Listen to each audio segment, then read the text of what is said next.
राखी सावंत, तेरे दिन ख़त्म हो गए हैं। अब ये जो गीदड़ भपकिया है ना, मैं तेरे को याद भी दिलाऊंगी कि तूने मेरे बारे में क्या क्या बातें बोली और तूने मुझे धमकियाँ भी दी है।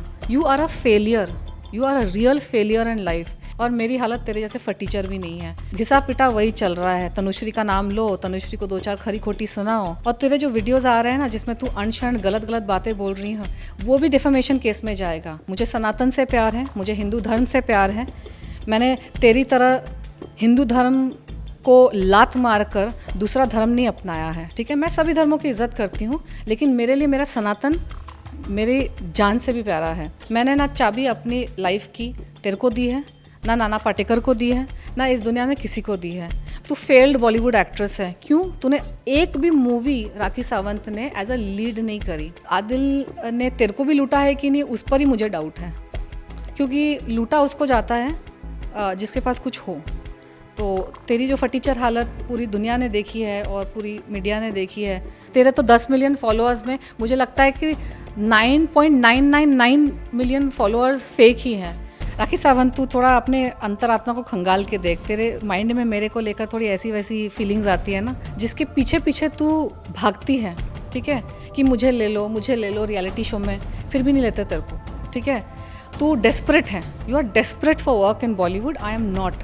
हाय तनुश्री मैम, बहुत बहुत स्वागत है आपका टीवी मसाला में। एंड उस दिन पुलिस स्टेशन के बाहर हम मिले, जिस तरीके से आपने डिसाइड किया कि आप अब फाइनली राखी पर केस करेंगी, आगे जाएंगी आप अपने केस को लेकर, जिसके बाद राखी भी पुलिस स्टेशन पहुंची थी और उन्होंने कहा कि तनुश्री को अब मैं मज़ा चखाऊंगी, और तनुश्री जो चैलेंज कर रही है कि वो मुझे जेल भेजेगी, हम देखेंगे कि कौन जेल जाता है। इस बारे में क्या? उसको करने दो। ऐसा संविधान में कहीं भी नहीं लिखा हुआ है कि जो क्रिमिनल है विक्टिम को जेल भेजेगा, ऐसा होता ही नहीं है। और राखी सावंत, तेरे दिन ख़त्म हो गए हैं। अब ये जो गीदड़ भपकिया है ना, गीदड़ भपकी मतलब फालतू का ईगो दिखाना, फालतू की धमकियाँ देना और सामने वाले को इंटिमिडेट करने की कोशिश करना, तेरे इंटिमिडेशन से किसी को कोई फ़र्क नहीं पड़ता है। एविडेंसेस सारे तेरे ही अगेंस्ट है।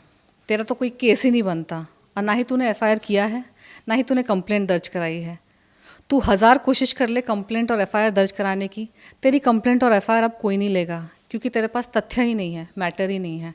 और जो मेरा मैटर है ना, जिसकी वजह से तूने 2018 में माफ़ी भी मांग ली थी, तूने उसी लिए माफ़ी मांगी थी क्योंकि तुझे डर लग गया था कि मेरा जो डिफेमेशन केस होगा वो मैं जीतूंगी, और मेरा जो एफआईआर होगा उसके बेसिस पे तुझे आराम से जेल भेजा जा सकता है। और अभी तो सिर्फ मैं अकेली नहीं हूँ, और भी लोग हैं। सबके कंप्लेंट और सबके एफआईआर दर्ज हो चुके हैं, सबके कंप्लेंट्स। मैं तो लास्ट में आई हूँ, मैंने कंप्लेंट डाल दी है। अब देखते हैं। अब इसके जो गेम्स होते हैं ना राखी सावंत के, ये गेम्स है सिर्फ मीडिया में बोलने के लिए, मैं ये कर रही हूँ, मैं वो कर रही हूँ, मैं फलाना ढिमकाना। देखिए, मीडिया ट्रायल वॉर मुझे करना नहीं है, मुझे सिर्फ तुझे जेल भेजना है, और तू जेल जाएगी इस बार, क्योंकि तूने जो इतने क्राइम्स किए हैं ना लोगों के ऊपर, तूने अब्यूजिव लैंग्वेज तो तूने भर भर के यूज़ किया है 2018 के वीडियोस में, जो तूने प्रेस कॉन्फ्रेंसेस डाले हैं। मैं तेरे को याद भी दिलाऊंगी कि तूने मेरे बारे में क्या क्या बातें बोली, और तूने मुझे धमकियाँ भी दी है, घर में घुस के मारूंगी तूने मेरे को बोला था। तो ये सारी चीज़ें हार्ड एविडेंस है against you, so don't give me that gas. देखते हैं कौन जेल जाएगा, देखते हैं कौन। ये तेरा ये जो ड्रामा है ना, ये इंटिमिडेशन का, ये भी मैं डालूंगी। I will put this also in my case. जो मेरी क्रिमिनल इंटिमिडेशन एंड हरासमेंट की तो धारा लग रही है ना, उसमें ये स्टेटमेंट भी राखी सावंत का जाएगा कि देखते हैं कौन जेल जाता है, राइट। तुम, संविधान ने किसी को हक नहीं दिया है कि किसी को जेल या इन सब चीज़ों को धमकियाँ देने को। तू आज भी मुझे धमकी दे रही है, और तेरे जो वीडियोस आ रहे हैं ना जिसमें तू अनशरण गलत गलत बातें बोल रही हो, वो भी डिफेमेशन केस में जाएगा। You are giving me material to win the case against you. Rakhi Sawant, खुद ही जब काल आता है ना, समझदार इंसान को चुप बैठ जाना चाहिए। तू आज भी चुप नहीं बैठ रही है। तेरे सारे वीडियोस, तू जो जो बोल रही है मेरे बारे में, every word is being recorded and every word is going in my case. तू खुद मुझे 2023 का मटेरियल दे रही है। तेरे पे और जो मैं केस डाल रही हूँ और जो कंप्लेंट मैंने की है, उन सारी चीज़ों में जीतने के लिए तू ही मटेरियल दे रही है। 2018 का तो है मेरे पास, अब 2023 का भी तू ही दे रही है. So keep giving me material, keep saying defamatory statements about me, keep saying lies and defamatory statements. Defamatory statements तब डेफेमेटरी होते हैं जब उसमें झूठ होता है, क्योंकि उस झूठ को प्रूफ करना बहुत आसान हो जाता है.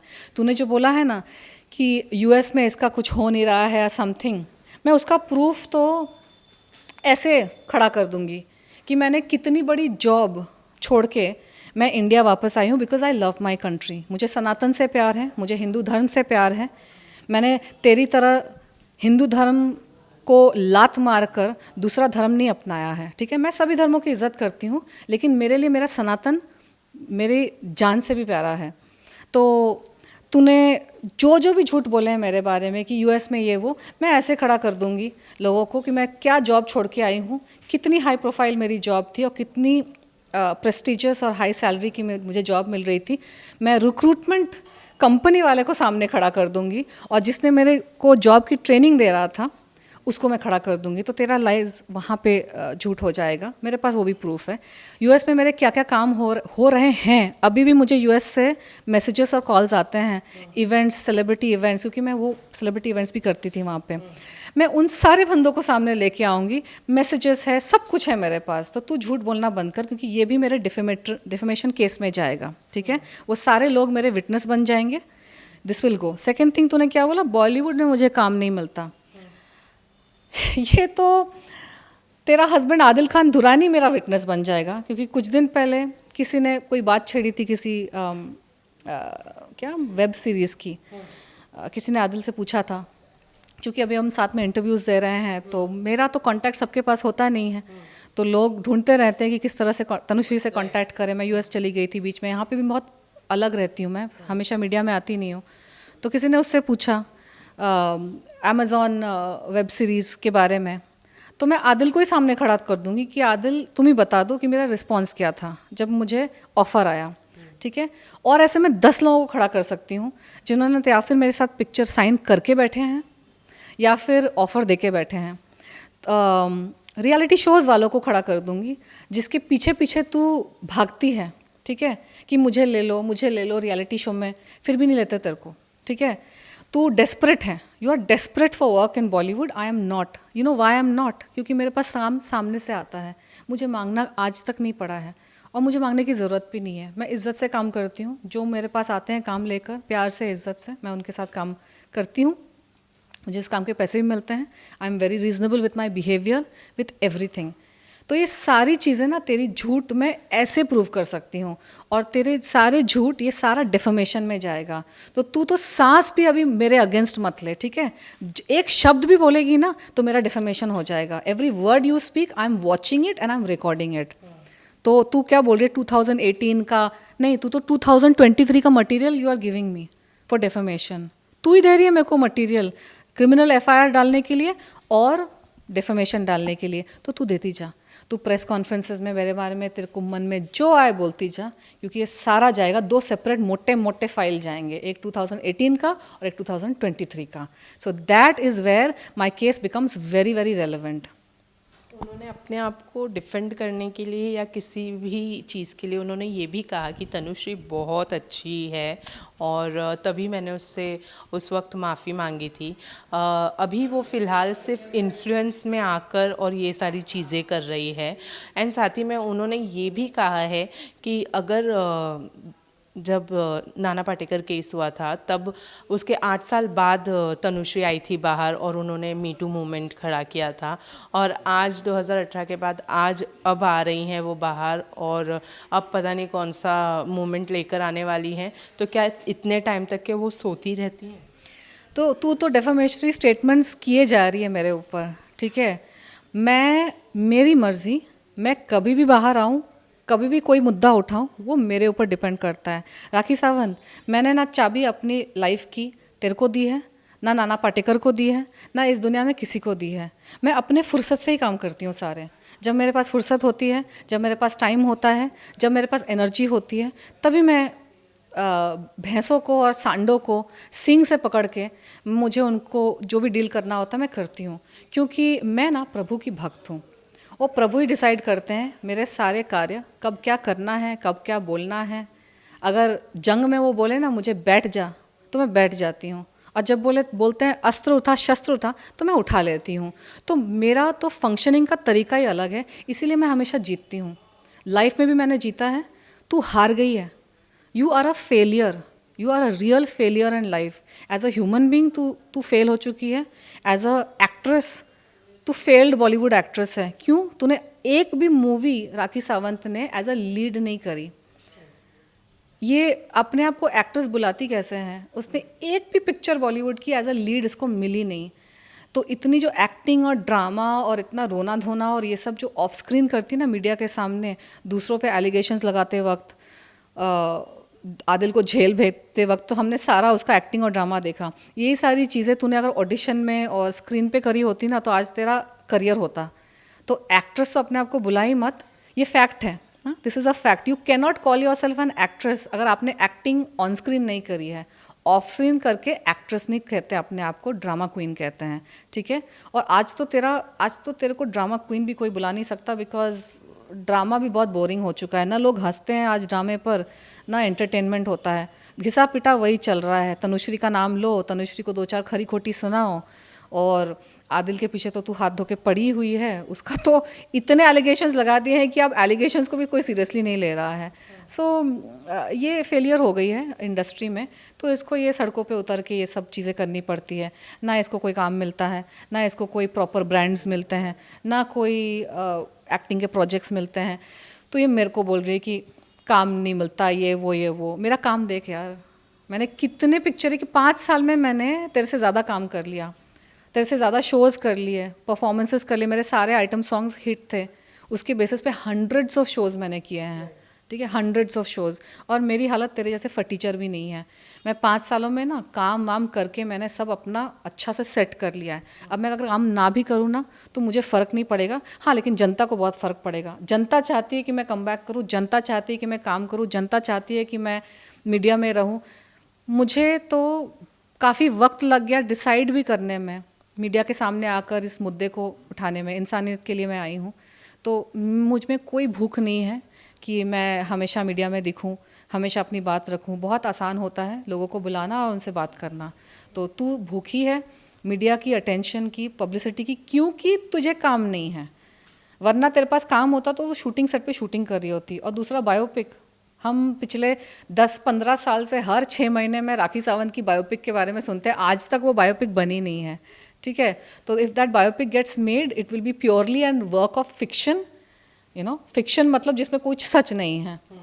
और मुझे नहीं लगता कि वो बायोपिक बनने भी वाली है, क्योंकि 6 महीने पहले भी वही उड़ती उड़ती खबरें आई थी, बायोपिक फलाना ढिमकाना।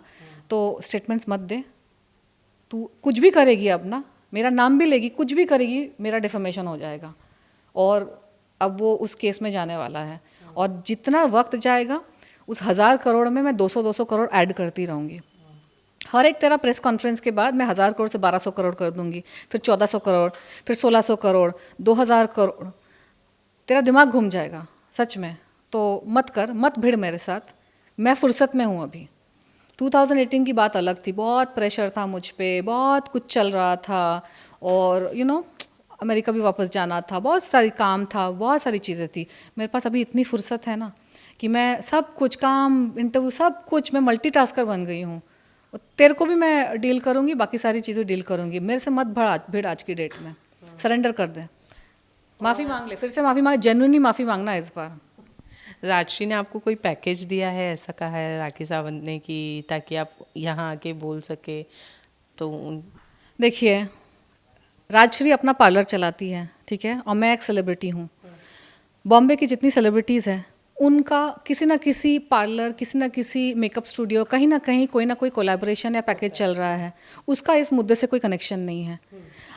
मैं ये भी मैं ना एक्सेप्ट कर रही हूँ, ना डिनाई कर रही हूँ कि राजश्री के पैकेज क्या होता है, कोलैबोरेशन डील होती है, ठीक है। तो नन ऑफ हर बिजनेस। तू 50 जगह कोलैबोरेशन कर सकती है, मैं नहीं कर सकती कोलैबोरेशन। हाँ, मेरे कोलैबोरेशन से तेरे को दिक्कत, तो बात को घुमा मत। राजश्री ने पैकेज दिया है, नहीं दिया है, मैंने पैकेज लिया है, नहीं लिया है, उससे तेरा कोई कनेक्शन नहीं है। अगर मेरा राजश्री के साथ कोई कोलैबोरेशन 2 साल से 3 साल से चल भी रहा है, तो उसको इस मुद्दे में मत ला। मैं जितनी जगह मेरे कोलैबोरेशन के लिए लोग मुझे अप्रोच करेंगे, इंस्टाग्राम कोलैबोरेशन, मेरा एटलीस्ट फॉलोअर्स जेन्युइन है। तेरे तो 10 मिलियन फॉलोअर्स में मुझे लगता है कि 9.999 मिलियन फॉलोअर्स फेक ही हैं, क्योंकि तेरे जो पोस्ट होते हैं ना उस पर लाइक्स कितने आते हैं, 2000, 1500, 800। जिसके 10 मिलियन फॉलोअर्स हैं उनके पोस्ट पर 500, 700, 800, 1000 लाइक्स नहीं होते हैं, उनके भी मिलियंस में लाइक्स होते हैं। तो वहीं प्रूव हो जाता है कि तेरे सारे फॉलोअर्स भी फेक हैं, और इसको तो प्रूव करना भी बहुत आसान है। तो मेरे जो फॉलोअर्स हैं जितने भी हैं थोड़े बहुत जेन्युइन हैं। तो मुझे तो बहुत कोलैबोरेशंस मिलते हैं, ब्रांड्स के, पार्लर्स के, ब्यूटी जो भी रिलेटेड चीज़ों के, क्लोथ्स, दिस दैट। तो ये मेरी मर्ज़ी है और ब्रांड और ओनर्स की मर्ज़ी है मेरे साथ कोलैबोरेशन करे या कुछ भी करें। तो नन ऑफ योर बिजनेस, ना मैं एक्सेप्ट कर रही हूँ ना मैं डिनाई कर रही हूँ। पैकेज है क्या है, पैकेज कोई पैकेज देता है क्या मीडिया के सामने आके बोलने के लिए? ऐसा नहीं होता है, कुछ भी बात घुमा रही है। Are you fighting for yourself और आप आदिल के लिए खड़ी हैं? I am fighting for myself, I am fighting for myself. Adil का मुद्दा अलग है, मेरी सहानुभूति उसके साथ चली गई, क्योंकि उसके साथ जो हुआ मैंने देखा, और सबको पता है राखी झूठ बोलती है, सबको पता राखी एक नंबर की झूठी है। मुंबई सेलिब्रिटी वर्ल्ड में एक अगर इंसान कोई है जो झूठ बोलते थकता नहीं है, वो राखी सावंत है। आप उसके 10 वीडियोस एक के बाद एक सुन लो ना, तो अपने ही झूठ को वो कॉन्ट्रडिक्ट कर देती है। एक वीडियो में कुछ बोलेगी, दूसरी वीडियो में उसका ही उल्टा कुछ बोलेगी। तो तेरी बातों पे ना तूने क्रेडिबिलिटी खो दी है। She has lost all credibility in Bollywood, इसलिए बॉलीवुड में कोई उसके साथ काम नहीं कर रहा है, कोई उसके साथ भी नहीं खड़ा होना चाहता, क्योंकि जो इज्जत वाले लोग हैं, ब्रांडेड लोग हैं जो काम कर रहे हैं, वो अब इसकी चीज़ों में इन्वॉल्व नहीं होना चाहते हैं। इसके वो टैटू पार्लर के साथ जो फ्रॉड का मामला सामने आया है, प्लस इतने हस्बैंड्स के साथ जो भी उसने किया, प्लस और भी जितनी चीज़ें बाहर निकल के आ रही हैं ना, बॉलीवुड के जो लोग हैं जो काम कर रहे हैं वो अब इसके साथ जुड़ना नहीं चाहते हैं, काम भी नहीं करना चाहते। क्या पता किसके ऊपर रेप का एलिगेशन लगा दें, कल को किसी हीरो के साथ काम करेगी, किसी प्रोड्यूसर के साथ काम करेगी। तेरे वो बायोपिक वाले, उनको तो मैं थोड़ा ज्ञान देना चाहती हूँ, बड़ी बहन समझ के ये ज्ञान ले लो। आज तुम मीडिया में बैठ के उसके साथ फोटो खिंचवा रहे हो, बायोपिक की बात कर रहे हो, कल को तुमको भी आदिल खान दुरानी की जैसे रेप एलिगेशन 50 धाराएं लगा देगी। तो ये सब सुन के बॉलीवुड के जो समझदार लोग हैं ना, वो किनारे ही हो गए हैं। तो ये क्या मेरे को मेरे काम के ऊपर क्वेश्चन लगा रही है। जिन जिन रियलिटी शोज़ में जाने के लिए इतनी डेस्परेट रहती है, उन रियलिटी शोज़ को मैं हर साल मना करती हूँ। और मुझे ना ढिंडोरा पीटने की आदत नहीं है। आज राखी ऐसे एलिगेशंस लगा रही है मुझ पे, तो इसलिए मैं सफाई दे रही हूँ, वरना मुझे ज़रूरत ही नहीं है। मैं काम मना भी करती हूँ ना, तो मैं 4 लोगों को बताती नहीं हूँ। क्यों? रिलेशंस मेंटेन करने के लिए। आपके लाइफ का काम क्या माहौल है, मैं आध्यात्मिक में जुड़ी हूँ, वो कोई बात नहीं है। मैं काम भी लेती हूँ, इवेंट्स, शोज़, अपीयरेंसेस वगैरह करती हूँ, ब्रांड्स का काम लेती हूँ, फिल्मों का मैं देख समझ के ले रही हूँ। मुझे राखी सावंत के लेवल का काम तो नहीं करना है ना। मैं जिस लेवल की एक्ट्रेस हूँ, जो भी मेरा लेवल था, ठीक है, मैं बहुत ज़्यादा अपनी ये नहीं कर रही हूँ। तो मुझे थोड़ा कुछ सोच समझ के इतने साल बाद वापस आ रही, कुछ अच्छा करना है, तो उसके लिए भी इंसान थोड़ा इंतज़ार करता है। मुझे किसी चीज़ की घाई नहीं है लाइफ में। मुझे कभी लाइफ में किसी पर्सनल लाइफ, प्रोफेशनल लाइफ, मैं इत्मीनान से सब कुछ करती हूँ और सही टाइम पे मेरा सब अच्छा होता है। तो ये बात तेरे समझ में नहीं आएगी, क्योंकि तेरी बुद्धि मतलब उतनी नहीं है। तो मत तू अपना दिमाग लड़ा। और आजकल तो मैं ऑफेंस भी नहीं लेती हूँ लोगों की बातों का, क्योंकि 2018 में वो मेरा चला गया कि किसी की बातों को लेकर मैं दिल में ला के बैठ जाऊँगी। तो अगर करनी है तो अच्छी बातें कर, वो शायद सुन लूँगी, और गलत बातें जो करेगी ना, सारे मेरे केस में जाएगा, वो केस फाइल में जाने वाला, तेरी सारी बातें। वो चाहती हैं कि आदिल आपको लूटे, बद्दुआ दिया है उन्होंने कि आदिल लूटे और आपको रियलाइज़ हो, आप सड़क पर आ जाएं। एक तो पहली बात ये कि मेरे ऊपर, बाप रे, तेरी ना दुआ कबूल होगी ना तेरी बद्दुआ कबूल होगी। अब सुन मेरी बात। एक तो मुझ पर भगवान विष्णु की बड़ी कृपा है, ठीक है। सड़क पे तो मैं किसी जीवन में नहीं आने वाली, पॉसिबल ही नहीं है वो, ह्यूमनली नॉट पॉसिबल, यूनिवर्स ही नहीं होने देगा। दूसरी बात ये कि मेरे में इतनी तो इंटेलिजेंस है, और मैं सारी चीज़ें ना अपने माँ बाप से कंसल्ट करके, फैमिली से कंसल्ट करके, 2-4 एडवाइज़र से कंसल्ट करके, मैं घाई में कुछ नहीं करती। तीसरी चीज़, आदिल को मुझे लूटने की कोई इंटरेस्ट नहीं है। और हम यहाँ पे एक मुद्दा लेके आए हैं, वो कुछ भी वो बोल रही है, तो आदिल ने तेरे को भी लूटा है कि नहीं, उस पर ही मुझे डाउट है। क्योंकि लूटा उसको जाता है जिसके पास कुछ हो। तो तेरी जो फटीचर हालत पूरी दुनिया ने देखी है और पूरी मीडिया ने देखी है, तो कौन लूटेगा, क्या लूटेगा, खैर तू करती रह बकवास, बद्दुआ, तेरी बद्दुआ का कोई असर नहीं होने वाला है। और मैं ना अपनी ज़बान ख़राब नहीं करूँगी तेरे को बद्दुआ दे के। मैं तो ये दुआ इनफैक्ट मांगती हूँ भगवान से कि तेरे में थोड़ी अक्ल आ जाए, क्योंकि तू जिस ट्रेजेक्टरी में जा रही है ना, तेरी जो रही सही इज्जत थी ना, तूने वो भी खो दी। पूरी राम कहानी ख़त्म हो गई, पूरी राम कहानी ख़त्म हो गई। क्योंकि वो मानती है वो सीधी सादी है। ये बहुत बड़ा डिल्यूजन है। वो तो ये भी मानती थी कि मैं उसके साथ लिव इन रिलेशनशिप में थी, तो उसके मानने से सत्य नहीं हो जाता। राखी सावंत, तू थोड़ा अपने अंतरात्मा को खंगाल के देख, तेरे माइंड में मेरे को लेकर थोड़ी ऐसी वैसी फीलिंग्स आती है ना, मतलब इसीलिए तेरी 5 शादियां वर्कआउट नहीं हुई शायद, क्योंकि तनुश्री दत्ता तेरे दिल की और तेरे तेरे ख्यालों में मैं हीरोइन बन के बैठी हूँ। तूने तो मुझे ही हीरोइन बना दिया अपनी लाइफ की स्टोरी का, इसीलिए तेरे शायद 5 शादियां वर्कआउट नहीं हुई। तू थोड़ा अब ना मर्दों पे ध्यान दे, ठीक है? तू थोड़ा मतलब पिंड छोड़ मेरा, हाथ धो के पड़ी हुई है मेरे पीछे 2008 से। जब से मैं इंडस्ट्री में आई हूँ ना, तो कुछ तो लड़के पीछे पड़ जाते हैं, तो आदमियों से पिंड छुड़ाओ तो ये राखी सावंत पीछे पड़ जाती है। अब करे तो इंसान क्या करे, अब भगवान ने बनाया ही मुझे ऐसा है, क्या करे, सब लोग पीछे पड़ जाते हैं। तो तू थोड़ा मत कम सोचा कर मेरे बारे में, तू you are getting too obsessed with me. Tanushree Tanushree Tanushree, इतने ख्याली पुलाव बना लिए, हम साथ में थे, हमने ये किया वो किया। अरे यार, मेरे को और कोई मिला नहीं तेरे साथ, इतने बड़े एम्बिशन मत रखे तनुश्री दत्ता। नहीं ठीक है, मैं जो भी हूँ, मैं एक I will find a nice boy for myself. I don't want you, please get the point, get off my back. Thank you so much Tanushree, thank you.